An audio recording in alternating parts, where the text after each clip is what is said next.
बच्चों, मैं प्रिया राठौर और हम आए हैं आपके लिए बायो की कहानियों को समेटकर। आज लेकर आए हैं L8 जो कि चल रहा है हमारा एनिमल किंगडम का, यानी कि प्राणी जगत का। और आज हम क्या पढ़ने वाले हैं वो देखेंगे। उससे पहले चैप्टर फ्लो आपको पता ही है कि हमें सारे संघ पढ़ने हैं कि कौन कौन क्या क्या और कैसे कैसे इस धरती पर आया है और रहा है। और आज हम पढ़ने वाले हैं संघ एनेलिडा, जिसको खंड युक्त कृमि भी कहते हैं, तो उसके बारे में पढ़ेंगे। इससे पहले हमने एस्केलमेंथिस खत्म किया था। तो शुरू करते हैं। वही सबसे पहले क्या देखना है, हमें सामान्य लक्षण देखने हैं इनके। तो संघ एनेलिडा, जिसको खंड युक्त कृमि भी कहते हैं, इन्हें आप कहीं गोल कृमि भी पढ़ लेंगे, क्योंकि गोल कृमि एस्केलमेंथिस को भी कहते हैं और इन्हें भी कहा जाता है। ये भी वैसे ही राउंड जैसे ही है, इसीलिए। तो सेगमेंटेड वर्म यानी कि वही खंड युक्त कृमि। तो देख लेते हैं इनके क्या सामान्य लक्षण है। उसमें सबसे पहला हमें देखना है आवास की कहाँ रहते हैं ये। तो स्वच्छ जलीय प्राणी है ये, यानी कि स्वच्छ जल में मिलेंगे आपको या फिर कहाँ मिलेंगे, समुद्री जल में भी मिल सकते हैं, साथ ही नम मिट्टी में भी पाए जाते हैं।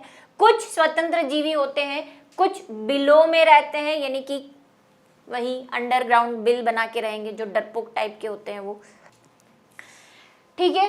तथा कुछ परजीवी भी होते हैं।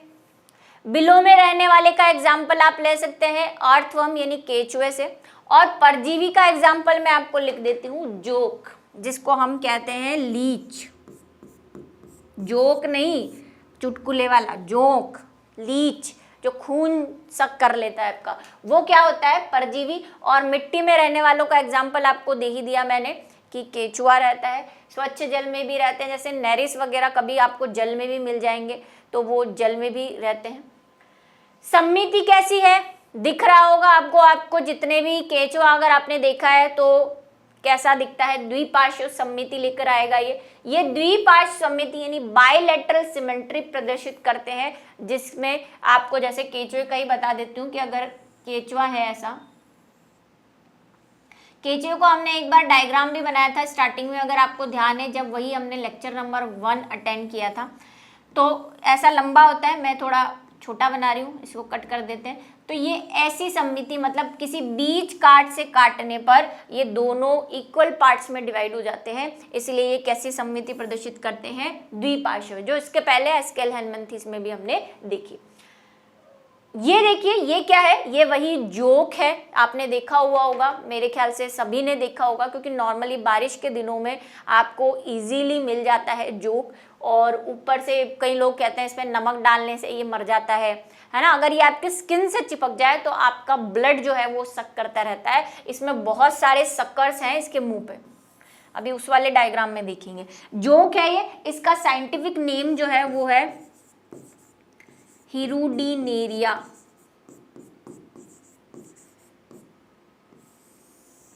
ठीक है, भारतीय जोक बोल सकते हैं, फॉरेन के जोक थोड़े से और अलग मिल सकते हैं, क्योंकि हिरुडिनेरिया को भारतीय जोक है, मतलब इंडिया में मिलता है, इसीलिए भारतीय जोक है। ठीक है, जोक ऐसा होता है, इसकी वही पृष्ठ सतह अलग होगी। आपको लाइंस दिख रही है अगर स्क्रीन पे, क्योंकि मुझे तो दिख रही है, तो लाइंस है यहाँ पे। देखिए ये जो गोल सा है ये इसका सकर है, जो यहाँ पे आपको दिख रहा होगा दोनों साइड, ये वेंट्रल है और ये डॉर्सल है। डॉर्सल वेंट्रल में आपको समझा चुकी हूँ कि अगर ये जोक है तो इसके ऊपर वाला पार्ट जो है वो डॉर्सल यानी पृष्ठ सतह कहलाएगी, और नीचे वाला पार्ट जो है वो वेंट्रल यानी कि अधर सतह कहलाती है। अगर आप चाहें तो मनुष्य का डॉर्सल और वेंट्रल क्या है ये अगर आपको जानना है, तो डॉर्सल सतह उसको कहा जाता है जहाँ पे जिसमें वर्टिबल कॉलम होती है। अभी कॉर्डेट स्टार्ट नहीं हुए, कॉर्डेट में वर्टिबल कॉलम को देखकर क्या डिसाइड करते हैं, डॉर्सल और वेंट्रल। तो हमारा डॉर्सल ये है यानी पृष्ठ सतह, और ये वाली जो है वो अधर सतह है। ठीक है, तो इसकी ये अधर सतह है यानी नीचे वाली सरफेस है, और ये जो है वो पृष्ठ सतह है, जो आपको उस पिक्चर में दिख रही है ऊपर से। ठीक है, आपको सेगमेंट दिख रहे होंगे क्योंकि ये खंड युक्त है और ये सेगमेंट अंदर भी है। और इसी का जब हमने खंडी भवन पढ़ा था लेक्चर 1 में, तब कहा था कि इनमें यानी कि एनालिडा में खंडी भवन स्टार्ट हो जाएगा और इनमें अंदर भी खंड है और बाहर भी। तभी हमने केचुए का भी वो चित्र बनाया था, आपको अगर ध्यान हो डायग्राम बनाया था। तो इसमें सेगमेंट है, आपको इतना डिटेल में ध्यान नहीं रखना है, बस ये ध्यान रखो कि ये इसका सकर है। ठीक है, और ये एंटीरियर सकर है, ये पोस्टीरियर, दोनों टाइप के कहीं से भी चिपक जा सकता है, ये इसको छूट है आराम से। और ये इसका माउथ है और इसमें 4 जोड़ी आंखें होती है। अगर आपको 4 जोड़ी नेत्र और ऐसे ही 4 जोड़ी सेंसिटिव सीटास भी होते हैं, मतलब वही सेंसेस को जो करते हैं लेते हैं कि क्या ठंड है, बारिश है, पानी है, जो संवेदी अंग जो होते हैं वो भी 4 जोड़ी होते हैं। और हर इसके पोर्शन में, हर इसके सेगमेंट को जो हम बोलते हैं एनालिडा के सेगमेंट को, वो एन्यूलाई बोलते हैं हर खंड को। और एक और वर्ड मैंने बताया था विखंडीकरण या मेटामेरिक, वो भी आएगा, मेटामेरिज्म भी आएगा जब अभी हम उसको थोड़ा सा डिटेल में पढ़ेंगे। तो ये है जोक यानी भारतीय जोक, जो क्या करता है, खून चूस लेता है। इसके अंदर एक केमिकल होता है, इसी के नाम से इसका नाम रखा हुआ है, उसको बोलते हैं हिरुडीन। ये क्या है हिरुडीन? ये एक पदार्थ है यानी केमिकल है जो प्रतिस्कंदनकारी है। प्रतिस्कंदन, स्कंदन मतलब रक्त का थक्का बनना, स्कंदन कहलाता है। क्योंकि एनिमल्स में, हम में भी ये क्वालिटी है कि हमारा रक्त जब बहता है यानी ब्लड जब बहता है तो वो कोगुलेट हो जाता है यानी स्कंदित हो जाता है, कुछ टाइम के बाद सूख जाता है। तो अगर इसको हमारा ब्लड सक करना है और ये हमारे चिपकेगा तो हमारा ब्लड तो एयर के कांटेक्ट में आते ही स्कंदित हो जाएगा, जम जाएगा, तो ये खींच नहीं पाएगा अंदर से रक्त। तो इसमें एक ये पदार्थ होता है हिरुडीन, जिसकी मदद से ये कंटिन्यूसली हमारे बॉडी से ब्लड को सक करता रहता है। ब्लड में हिरुडीन मिलाता जाता है ताकि वो स्कंदित नहीं हो और आराम से इसका, जैसे आप थोड़ा सा इमेजिन करेंगे कि अगर आप स्ट्रॉ से जूस पीते, ये भी यही कर रहा है, हमारा खून पी रहा है और मैं भी यही कर रही हूँ, आपका खून पी रही हूँ। तो अगर मैं स्ट्रॉ से जूस पीती हूँ और अगर मैं स्ट्रॉ को बीच में से जो भी लिक्विड आ रहा है उसमें मान लो कोई पार्टिकल है या वो कोई ऐसा लिक्विड है जो एयर के कांटेक्ट में आते ही ठोस बन जाता हो, जैसा कि हमारा रक्त जम जाता है तो फिर मैं, वो बीच में अटक जाएगा तो फिर मैं कैसे पीऊंगी? तो मैं क्या करती हूँ, अपनी सलाइवा मतलब इसकी लार में ये जो हिरुडीन रहता है वो मिलाती रहती हूँ, ताकि अगर कहीं स्कंदन हो भी रहा है तो वो घुल जाए, आराम से मेरे स्ट्रॉ से जो है वो खून आता रहे। ठीक है, तो ये जो है ये काम करता है। ये एक याद रखेंगे, इसका नाम याद रखेंगे आप, इसको याद करना चाहें तो कर लीजिए, हालांकि सिंपल ही है। एक सेगमेंट बना देना है, ऊपर अग्र सकर यानी चूषक, नीचे जो है पोस्टीरियर यानी पश्च सूचक चूषक लिख सकते हैं। बाकी कुछ ज्यादा डिटेल आपको 4 आंखें वगैरह नहीं लिखनी है, वो मैंने सिर्फ आपको थोड़ा सा नॉलेज देने के हिसाब से बताया। आगे चलते हैं, शरीर संगठन कैसा है इनका? तो इनका शरीर संगठन अंग तंत्र प्रकार का है। ठीक है, मतलब वही ऑर्गन पहले से ही बन चुके हैं, तो इनमें भी ऑर्गन और कुछ सिस्टम्स जो हैं वो बन चुके हैं। हालांकि पाचन तंत्र आप देख रहे हैं डायरेक्ट खून सक कर रहे हैं, तो इतना डेवलप अभी भी नहीं है। जनन स्तर त्रिस्तरीय है। कब से त्रिस्तरीय चालू हो चुके हैं? ट्रिप्लोब्लास्टिक, एक्टोडर्मल, एंडोडर्म और मेसोडर्म, तीनों इनमें पाई जाएगी। शरीर प्रकार कैसा है? इनके शरीर की सकल संरचना नली के भीतर, नली मतलब वही जो आपको मैंने सबसे स्टार्टिंग में समझाया था, एक ट्यूब उसके अंदर और ट्यूब डाल दो, ऐसी कुछ संरचना है के समान होती है। क्योंकि इनके नालवत शरीर में नलिकाकार सीधी आहार नाल उपस्थित होती है। वही हमने बताया था ना स्टार्टिंग में जब हमने सिलोम की बात की थी कि ये बॉडी के अंदर इंटेस्टाइन है, तो वो कैसी होगी? नली के अंदर नली ऐसा ही दिखेगा, बीच में जगह खाली रहेगी, जैसा मैंने आपको वो पाइप डाल के बताया था। ठीक है, तो ये आहार नाल उपस्थित होती है जिसकी वजह से ऐसी संरचना होती है। और सेगमेंटेड भी है ये, है ना, ये सारे एनिमल कैसे हैं? सेगमेंटेड है ना, बाहर और अंदर दोनों से। देह भित्ति, इनकी देह भित्ति पतली तथा नम उपचर्म जिसको क्यूटिकल कहते हैं, ये पहले भी वर्ड आ चुका है। एकल बाह्य त्वचा अरीय तथा अनुदैर्ध्य पेशियों यानी लॉन्जिट्यूडिनल मसल से मिलकर बनी होती है। एक तो मैंने आपसे पहले पिछले वाले जो हमने क्लास पर संघ पढ़ा था उसमें भी बताया था कि जो भी नम स्थानों पर रहते हैं यानी गीली जगहों पर रहते हैं उनके शरीर पर क्यूटिकल की परत होती है, क्योंकि जब वो पानी से बाहर या मिट्टी से बाहर आते हैं और एयर के कांटेक्ट में आते हैं तो उनके शरीर को गीला रहने की आदत है, तो ये क्यूटिकल उनको गीला रखती है कुछ टाइम तक। म्यूकस सिक्रीट करते हैं ये, जिसका मेंढक का भी मैंने आपको एग्जाम्पल दिया था। तो इनमें भी क्या होती है, क्यूटिकल होती है जो इनको मॉइस्चर प्रदान करती है, नमता प्रदान करती है। साथ में एकल बाह्य त्वचा मतलब सिंगल लेयर होती है एपिडर्मिस की, और अरीय होते हैं, ये बात हम कर चुके हैं। क्योंकि भाई अगर अरीय इन द सेंस ये कह रहा है कि इसमें जो जैसे ये मान लो कीड़ा है, कोई भी कीड़ा मतलब इस कैटेगरी का कीड़ा है, तो इनमें जो पेशियां हैं वो ऐसे सर्कुलर शेप में है,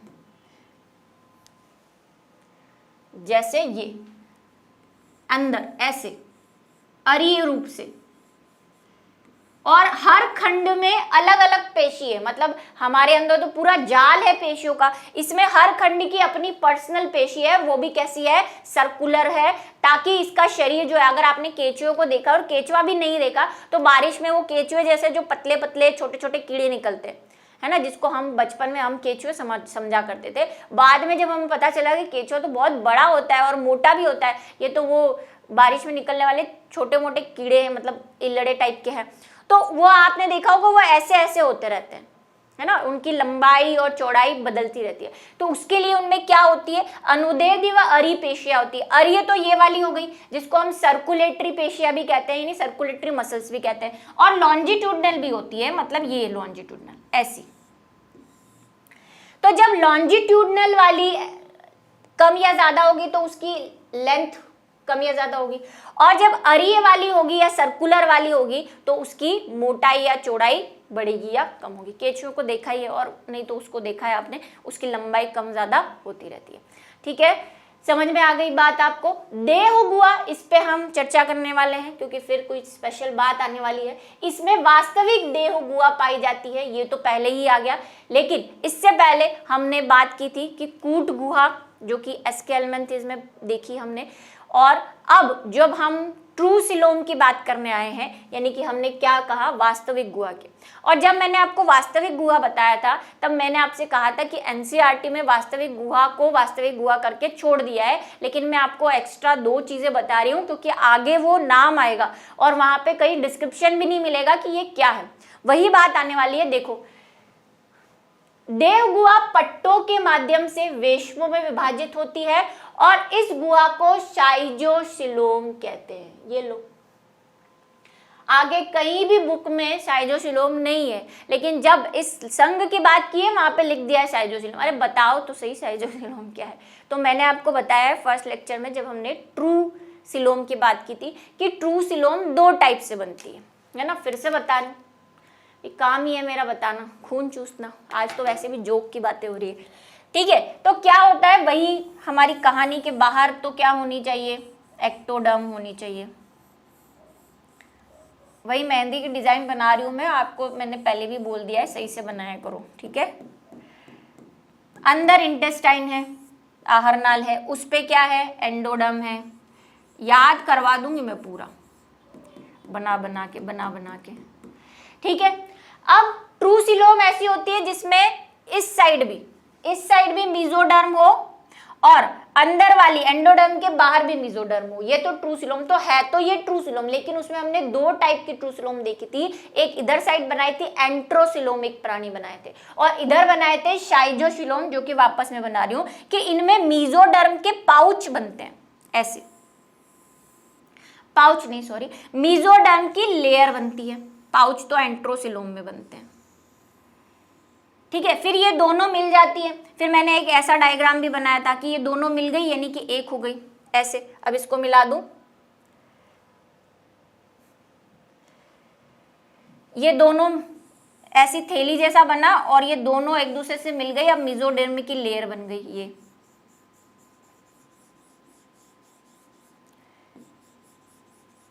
अब जो बाहर वाली मेसोडर्म की है, ये येलो वाली, ये तो उधर खिसक जाएगी और अंदर वाली लेयर इससे खिसक जाएगी। तो नया स्ट्रक्चर क्या बनेगा हमारे पास? दोनों लेयर देख रहे हैं ना आप, समझ रहे हैं, ये दो है, ऊपर वाली ऊपर चली जाएगी, नीचे वाली नीचे खिसक जाएगी, इससे चिपक जाएगी। तो क्या अगला स्ट्रक्चर बनेगा हमारे पास?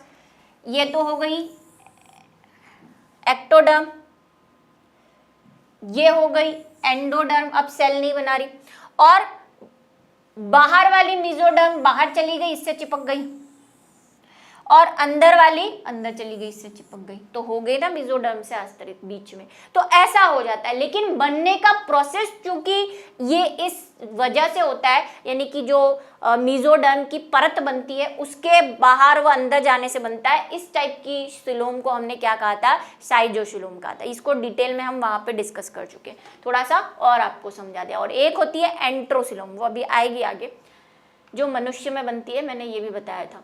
अब वही बात मेटामेरिक यानी कि समखंडी या मेटामेरिज्म किसे कहते हैं? समखंड, समखंड का मतलब एक जैसे खंड, है ना, जो इनमें सेगमेंटेशन हो रहा है, यानी जो खंड बन रहे हैं बॉडी में वो एक जैसे, अलग अलग नहीं है। संघ एनेलिडा के सदस्यों की विशेषता है, इसी संघ से शारीरिक खंडी भवन यानी सेगमेंटेशन को सर्वप्रथम देखा गया था। इससे पहले प्लेटिहेल्मिन्थेस में कोई खंड नहीं थे, और थे भी तो वो सिर्फ बाहरी रूप से थे, आंतरिक रूप से नहीं थे, जो भी हमने एस्केल्मेंथेस में भी देखे। इनमें शरीर बाहर की ओर वलयाकार खांचों यानी कि एन्यूलाई, जिसे एन्यूलाई कहते हैं, अभी मैंने कहा था कि ये जो इनकी खांच होती है, जैसे वही केचुआ अगर हम बनाएं,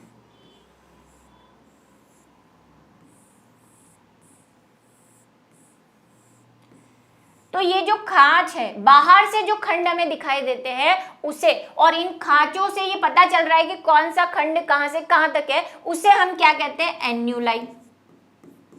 अभी मैंने जोक बताया था, तब बताया भी था कि इनको एन्यूलाई कहते हैं।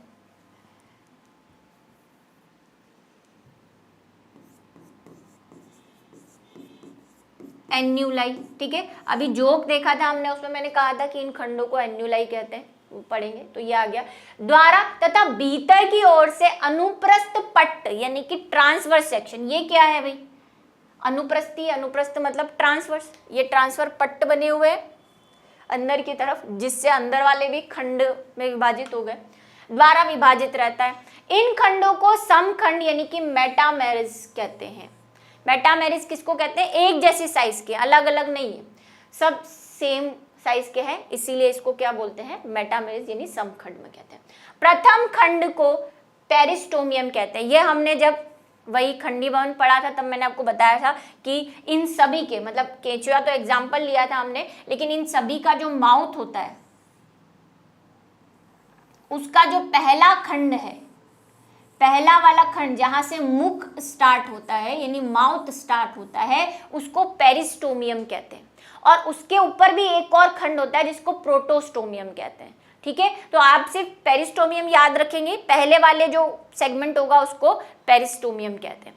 गमन, इसमें गमन देह भित्ति में या उपचर्म से बनी सूक्ष्म छड़ानुमा सीटी द्वारा होती है। क्या है ये? सीटा या सीटी, जो भी है। देखो इसमें सीटी लिखा हुआ है, हम तो हिंदी में भी सीटा ही पढ़ते हैं, सीटी हमने कभी नहीं पढ़ा, लेकिन एनसीईआरटी में सीटी लिखा हुआ है, इसलिए सीटा ही है इसकी स्पेलिंग से। क्या होता है कि हर खंड में, मान लो ये खंड है, इसका ये खंड है, इनमें चलने के लिए छोटे छोटे ऐसे पाद समान संरचनाएं निकली होती है, पैर हैं ये इनके। इनको आप पैर तो नहीं बोल सकते, क्योंकि पैर में तो वही हम बोलते हैं कि जो उपांग होने चाहिए, जो ऑर्थोपेडा में आएंगे संधि युक्त तो होने चाहिए, वो नहीं है, तो फिर हमने इनको क्या बोल दिया? सीटा। सीटा होता है इनके अंदर सब में। अभी आप फोटोग्राफ देखोगे तो आपको पता चलेगा। ये देखो, ये कौन है? ये नेरिस है, नेरिस। इसका फोटोग्राफ देखो जरा, पेट्री डिश में पड़ा हुआ। लैब में तो आपको वाइट दिखेगा ये, क्योंकि वो हम उसको उसमें रख देते हैं, फॉर्मेलिन में रख देते हैं, तो बेचारे का कलर उड़ जाता है। ये नेरिस है, इसके हर पोर्शन पे आप देखो, आपको छोटे छोटे कुछ स्ट्रक्चर ऐसे निकले हुए दिखाई दे रहे होंगे हर सेगमेंट पे, और आपको पार्टीशन भी दिख रहे होंगे। ये है सीटा। इसके आगे वाला ये जो पोर्शन है, ये मुख वाला, इसी को हम पेरिस्टोमियम कहते हैं। उस पे एंटीना वगैरह आंखें भी होती हैं उसमें, जैसे जोक में मैंने 4 बताई है ना, 4 आंखें, 4 जोड़ी आंखें होती है। ये इसका डायग्रामेटिक फॉर्म है। कुछ नहीं करना है, प्रैक्टिकल में बनाओगे अपने आप सब याद हो जाएंगे। प्रैक्टिकल में सारे बनाने हैं, ये ऐसे छोटे छोटे खंड बनाने हैं। इधर से आप बना दो, ये एक एंटीना निकाल दो। अब जैसे जिसका बनाओ, यहाँ से ये सीटा बना दो, ऐसे ऐसे। मैंने आपसे कहा ना डायग्राम याद रखो सबका एक एक, जिसके मैक्सिमम कैरेक्टर आपके उससे मिलते हो। अपवाद वाले भी याद रखने। तो ये नेरिस है, इसके सेगमेंट है, ये देखो सीटा निकले हुए हैं बहुत सारे बॉडी के बाहर से। और ये जो है इसके टेंटाकिल्स हैं, वही संवेदी अंग, खाना है को देखने के लिए, परखने के लिए, है ना। और सिराई भी होते हैं इसमें, वो आपको ज़्यादा जाना नहीं है। आइस भी होती है इसकी यहाँ पे, ठीक है। तो वो आपको इतना नहीं, आप सिर्फ डायग्राम याद रखो, छोटी मोटी चीज़ें कि ये खंड है, ये सीटा है। अच्छा, ये जो सीटा है इनके ऊपर जो चीज़ें होती है ना, उसको पैरापोडिया भी कहते हैं। तो कहीं पैरापोडिया वर्ड मिल जाए तो ऐसे कंफ्यूज मत हो, पैरापोडिया क्या। पैरापोडिया मतलब बाहर की तरफ जो पाद होते हैं, पोडिया होते हैं, उनको पैरापोडिया कहते हैं, ठीक है। तो ये मेरे प्रिय नेरिस, लिख दूं यहाँ पे, नेरिस है ये। चलिए पाचन तंत्र देख लेते हैं। इनमें पाचन तंत्र सीधा, क्योंकि खुद सीधे हैं तो पाचन तंत्र भी सीधा, पूर्ण विकसित है। इसमें बाहरी कोशिकीय पाचन होता है। ये मुख से प्रारंभ होकर गुदा यानी एनस में समाप्त होता है। ये पिछले वाले से ही पढ़ के आए कि पाचन तंत्र पूरा बनने लगा है, एक तरफ ऊपर की तरफ मुख, नीचे की तरफ गुदा होगी। श्वसन, इसमें सामान्य श्वसन त्वचा के माध्यम से होता है, जिसमें त्वचीय श्वसन यानी कि क्यूटिनस, क्योंकि इनके बाहर की परत मैंने आपको बताया कैसी है, क्यूटिकल होता है, तो क्यूटिनस श्वसन विसरण के द्वारा ही होगा। इसमें भी कुछ सदस्य जैसे टेरेबेला में क्लोम और गलफड़ों के माध्यम से भी श्वसन होता है। गलफड़े मतलब गिल्स, ठीक है। कुछ में, नॉर्मली तो त्वचा से होता है, लेकिन कुछ जैसे टेराबिला, नाम याद रखेंगे आप टेरेबिला का, उसमें क्लोम से या गलफड़े, गलफड़े मतलब वही गिल्स, ठीक है, उनसे होता है। परिसंचरण तंत्र, सर्कुलेटरी सिस्टम, यह स्पष्ट व बंद प्रकार का है। मतलब इनमें क्या होंगी, वही रुधिर वाहिकाएं या वेसल्स होंगे, जो इनको क्या करेंगे, ब्लड को वेसल्स के थ्रू, खुले ओपन में नहीं हो रहा, कोटरों में नहीं हो रहा। उससे पहले हम पढ़ चुके हैं खुला परिसंचरण तंत्र मिल रहा था, इनमें बंद होगा, यानी रुधिर जो है वो ब्लड की फॉर्म में वेसल्स के अंदर बहेगा और पूरे शरीर में वो वेसल्स होगी। श्वसन वर्णक जो है वो क्या है, हीमोग्लोबिन है, ठीक है।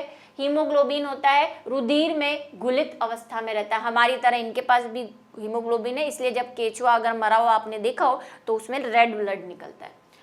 तंत्रिका तंत्र, ये तंत्रिका वलय एवं तंत्रिका रज्जु, ये भी पिछले वाले से बनना शुरू हो गए। मतलब इनमें क्या होगा, वही अगर ये एनिमल है तो इनमें रिंग होगी, तंत्रिका वलय होगी, और उससे शाखाएं निकली होगी, और शाखाओं से ही क्या होगा, पूरे शरीर में फैला होगा, ठीक है। नर्व कॉर्ड भी है इसमें, मतलब ये जो बीच में से सेंटर वाली ये नर्व कॉर्ड है, और उससे निकली हुई शाखाएं, और ये रिंग है, नर्व रिंग या तंत्रिका वलय, कॉर्ड से मिलकर बना होता है। बीच वाली कॉर्ड होती है और ऊपर वाली रिंग होती है।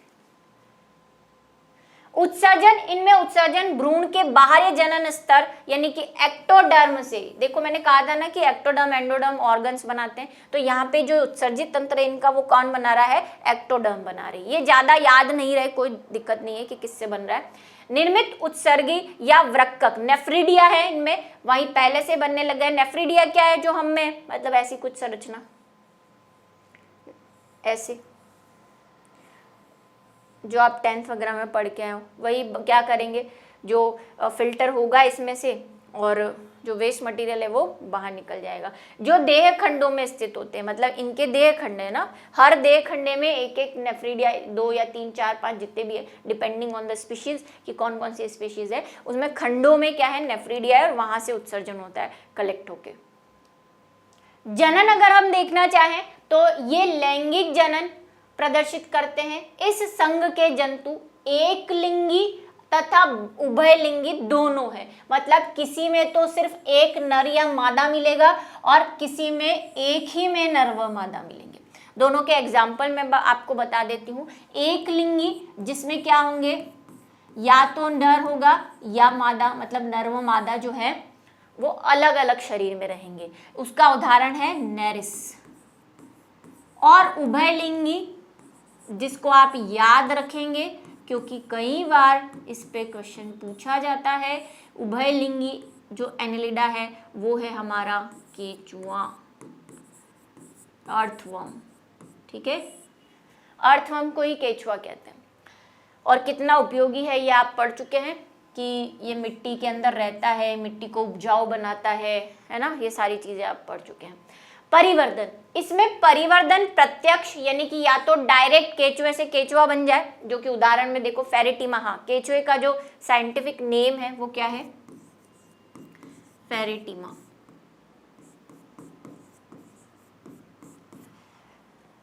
ठीक है, केचुआ, फेरिटिमा। तथा अप्रत्यक्ष भी है यानी कि लार्वा अवस्था भी हो सकती है, वो कौन सी है, नेरिस में, इसका प्रकार है। और लार्वा का नाम अगर आप याद रखना चाहें तो मैं लिख देती हूं, ट्रोकाफोर लार्वा। जरूरी नहीं है याद रखें, पर जैसी जिसकी श्रद्धा। चलिए, ये आ गया केचुआ, इसको पढ़ना भी है, प्रैक्टिकल में भी पढ़ना है। चलो फिर इसका एक शायद आपने चैप्टर एनसीईआरटी बुक कभी आगे पीछे करी हो तो पूरा के पूरा केचुआ हमने अलग से भी पढ़ना है और कॉकरोच भी पढ़ना है। तो ये देखो आपको सेगमेंट दिख ही रहे हैं। ये मैंने बताया था कि केचुए में एक पार्ट होता है वो अलग ही कलर का दिखता है जिसको क्लाइटेलम बोलते हैं, अगर फर्स्ट वाला लेक्चर काम याद आ रहा हो।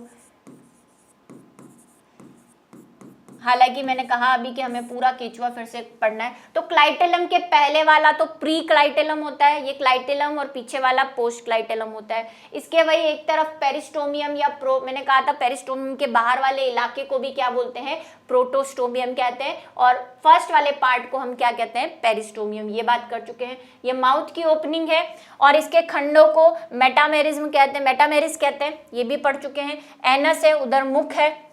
जेनाइटल ऑर्गन की बात भी मैंने आपसे कही थी कि जब हमने खंडी वर्ण पढ़ा था कि जो अर्थवर्म है उसके 14th खंड में तो फीमेल जेनाइटल ऑर्गन होता है और उसके नीचे जो है 18वें में क्या होता है, मेल जेनाइटम यानी कि रंध्र, नर जननांग छिद्र होता है। ठीक है, तो ये वाली बात वही मैंने कहा आपको पूरा पढ़ना है। तो ये देखो इसके सेगमेंट बने हुए हैं। केचुआ काफी मोटा होता है, जिसको आप केचुआ समझ रहे हो सकता है वो केचुआ ना हो, जैसा मेरे साथ हुआ कि हम वो बारिश में पतले पतले ऐसे केचुए जैसे ही निकलते हैं उसको केचुआ समझते थे। बाद में पता चला केचुआ तो काफी बड़ा है, मतलब कम से कम इतना बड़ा होता है केचुआ, और मोटा भी। चलो कोई बात नहीं, डिसेक्शन कराया हमने तब पता चला हमें। चलिए, तो इसके साथ आज का हमारा जो एनेलिडा की क्लास है वो यहीं पे ख़त्म होती है। आई होप आपको समझ आया हो। अब आप एक केचुआ दिमाग में रख लो, जोक दिमाग में रख लो और लिखते जाओ जो समझ में आ रहा है, जैसा कि मैंने पहले बताया कैसे इनको याद रखना है। तो हंसते रहो, मुस्कुराते रहो, पढ़ते रहो जानवरों के बारे में, क्योंकि प्लांट से ज़्यादा जानवर जल्दी याद होते हैं।